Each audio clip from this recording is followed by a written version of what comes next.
एक मॉल के कर्मचारी को केवल इसलिए पीट दिया गया क्योंकि वो हिंदी बोल रहा था। एक सिक्योरिटी गार्ड को इसलिए पीटा गया क्योंकि उसने मराठी बोलने से इनकार कर दिया। एक दुकानदार को इसलिए पीट दिया गया क्योंकि उसने पूछ लिया कि क्या मराठी बोलना जरूरी है। मराठी अस्मिता के नाम पर लगातार गुंडई और मारपीट की खबरें आ रही हैं, लेकिन इसके बावजूद ना तो महाराष्ट्र की राज्य सरकार और ना ही पुलिस इस तरह की अराजकता फैला रहे लोगों के खिलाफ कोई एक्शन ले रही है। मुख्यमंत्री चुप्पी साधे हुए हैं और मंत्री भी अराजक तत्वों के साथ सुर में सुर मिला रहे हैं। आज खबरगांव समाचार में बात महाराष्ट्र में भाषा के नाम पर हो रही गुंडागर्दी की। आखिर क्यों देवेंद्र फडणवीस की सरकार इन अराजक लोगों के खिलाफ कोई कार्रवाई नहीं कर रही है? महाराष्ट्र में हिंदी भाषी लोगों को क्या डर कर रहना होगा? आज बात इन्हीं सवालों पर। नमस्कार, मैं हूं भूपेंद्र सोनी और आप देखना शुरू कर चुके हैं हमारा डेली बुलेटिन खबरगांव समाचार।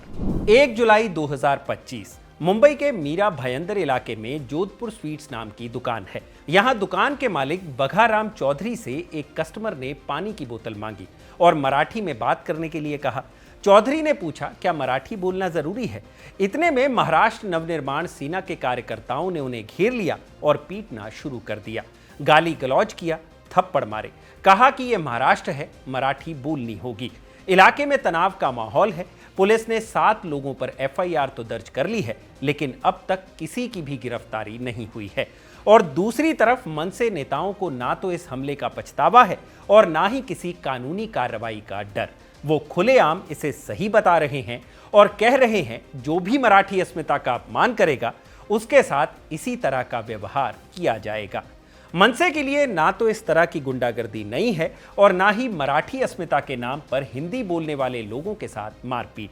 पिछले कुछ महीनों में सोशल मीडिया पर कई सारे वीडियोस वायरल हुए जिनमें लोगों को केवल इसलिए मारा पीटा गया क्योंकि वो मराठी नहीं बोल रहे थे। 26 मार्च 2025 को मुंबई के वर्सोवा के एक स्टोर में कर्मचारियों और एक कस्टमर के साथ विवाद हो गया। इस विवाद का वीडियो वायरल हो गया और महाराष्ट्र नवनिर्माण सेना तक पहुंच गया। मनसे कार्यकर्ता उस स्टोर तक पहुंच गए और एक कर्मचारी को पीटना शुरू कर दिया।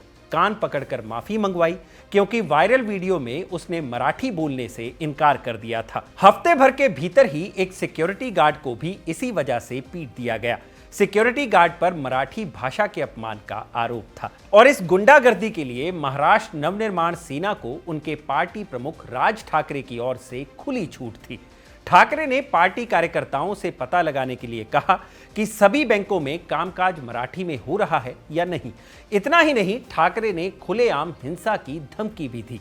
उन्होंने कहा, मुंबई में कुछ लोग कहते हैं कि हम मराठी नहीं बोलेंगे, लेकिन जो लोग मराठी नहीं बोलेंगे तो उनके कान के नीचे तमाचा मारने का काम भी किया जाएगा। गैर मराठियों के खिलाफ राज ठाकरे का यह बयान पहली बार नहीं आया है, एक लंबा इतिहास रहा है।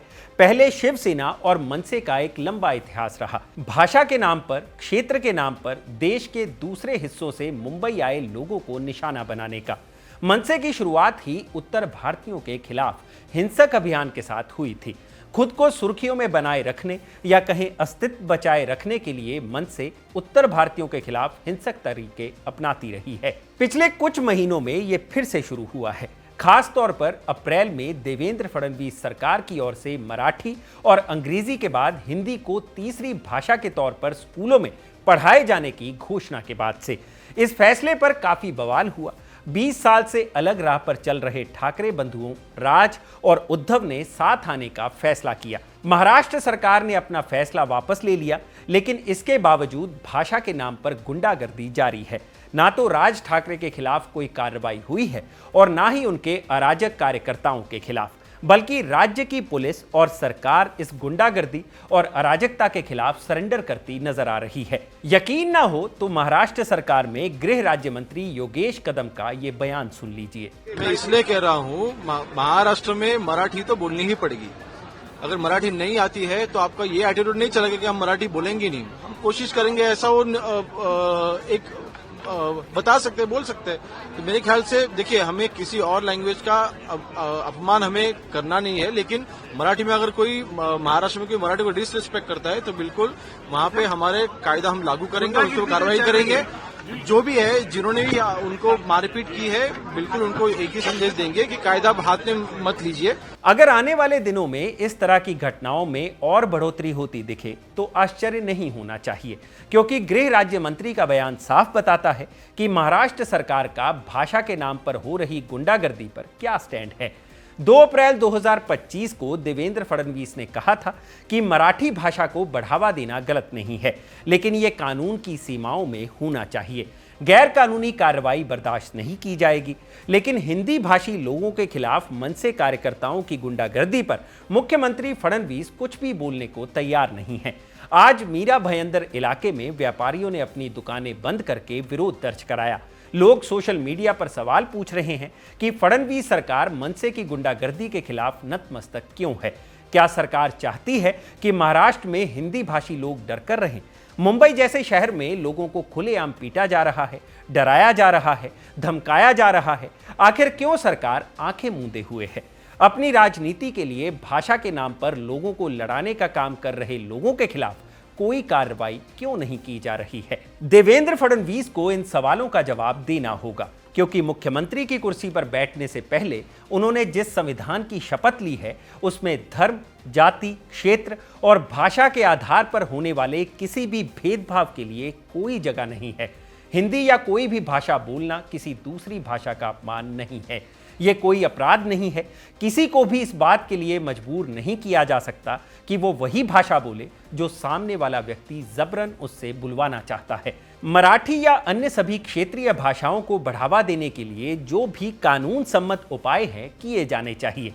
जो व्यक्ति जहां रह रहा है वहां की बोली भाषा सीखे, इसकी भी व्यवस्था होनी चाहिए। इसे भी बढ़ावा देना चाहिए, लेकिन इसके नाम पर किसी भी तरह की जबरदस्ती, हिंसा बर्दाश्त नहीं की जानी चाहिए। महाराष्ट्र में चल रहे भाषा विवाद पर आपकी क्या राय है? हमें कमेंट सेक्शन में जरूर बताएं। अब बढ़ते हैं अगली खबर की तरफ, जो आई है गुजरात से। हालिया विधानसभा उपचुनाव में गुजरात की विसावदर सीट से जीत हासिल करने के बाद उत्साहित आम आदमी पार्टी ने अगले विधानसभा चुनाव के लिए तैयारी शुरू कर दी है। अरविंद केजरीवाल गुजरात पहुंच गए हैं। उन्होंने अहमदाबाद में गुजरात जोड़ो सदस्यता अभियान शुरू किया। इस मौके पर उन्होंने भाजपा और कांग्रेस दोनों पर हमला बोला। भाजपा पर निशाना साधते हुए केजरीवाल ने कहा कि एक दिन भगवान उनसे सवाल पूछेगा कि आपने क्या काम किया, तो क्या जवाब देंगे, क्योंकि काम तो कुछ किया ही नहीं। CR पाटिल का भी मैंने थोड़े दिन पहले एक स्टेटमेंट सुना था, चुनाव के दौरान विसावदर चुनाव में आए थे। उन्होंने कहा अरे इनका ये विसावदर वाला MLA छोड़ के चला गया, अभी तो इनके 2 और मेरे टच में हैं। मैं CR पाटिल को कहना चाहता हूं, शर्म करो, थोड़ा भगवान से डरो। मरने के बाद तो सबको ऊपर जाना है ना, ऊपर वाले के दरबार में जाना है। मौत तो सबको आएगी CR पाटिल, एक दिन मौत तुमको भी आएगी। और जब तुमको मौत आएगी और तुम भगवान के दरबार में जाओगे, भगवान तुमसे पूछेगा CR पाटिल क्या किया तूने पृथ्वी के ऊपर।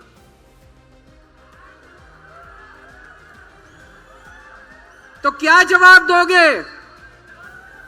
दूसरी पार्टियों के MLA तोड़ तोड़ के लेके आया, ये जवाब दोगे? दूसरी पार्टियों के MLA तोड़ तोड़ के लाया, तो भगवान क्या बोलेगा? इसको कहां भेजो, कहां भेजो इसको?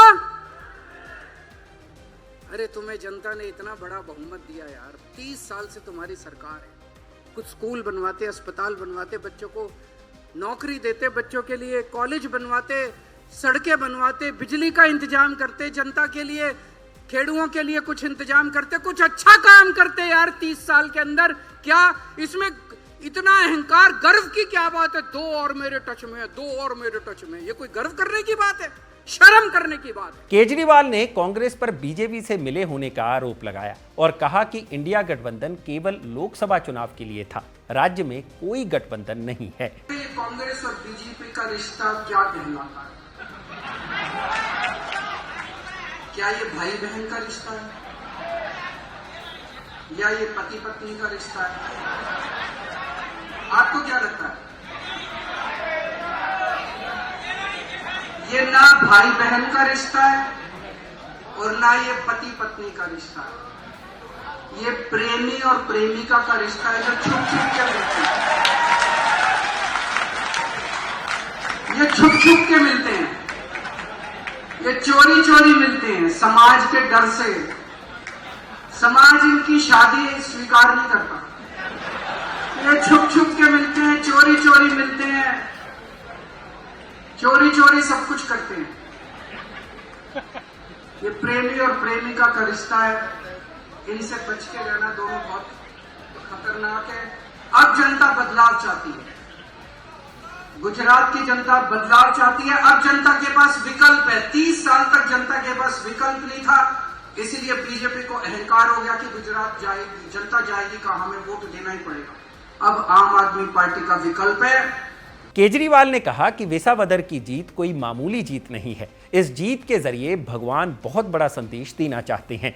गोपाल इटालिया की जीत भगवान की मोहर है। बढ़ते हैं अब अगली खबर की तरफ, जो जुड़ी है तिब्बती धर्मगुरु दलाई लामा के उत्तराधिकारी के चयन से।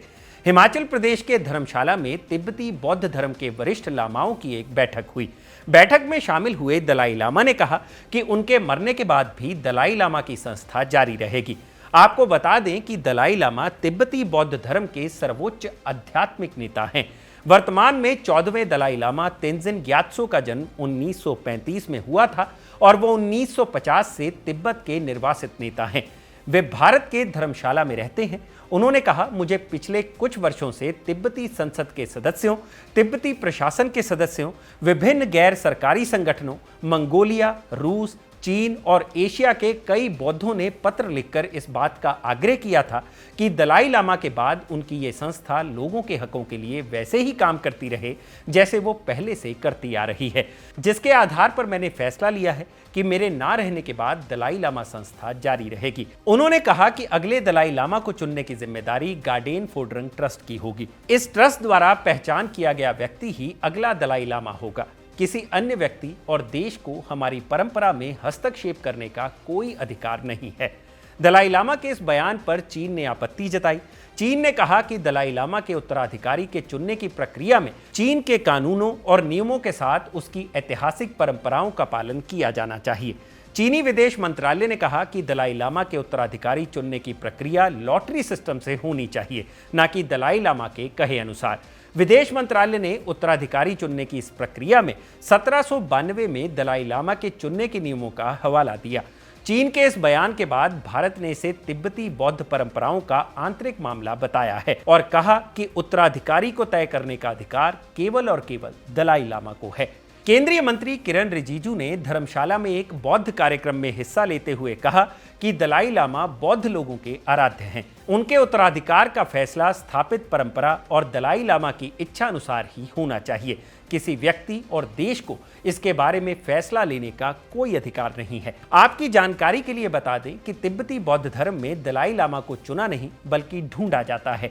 मान्यता है कि मृत्यु के बाद दलाई लामा एक नए शरीर में जन्म लेते हैं, जिसकी बौद्ध भिक्षु खोजकर बारीकी से अध्ययन करते हैं, जिसके बाद एक कठिन प्रक्रिया से गुजरना होता है और उसके बाद नए दलाई लामा के नाम की घोषणा की जाती है।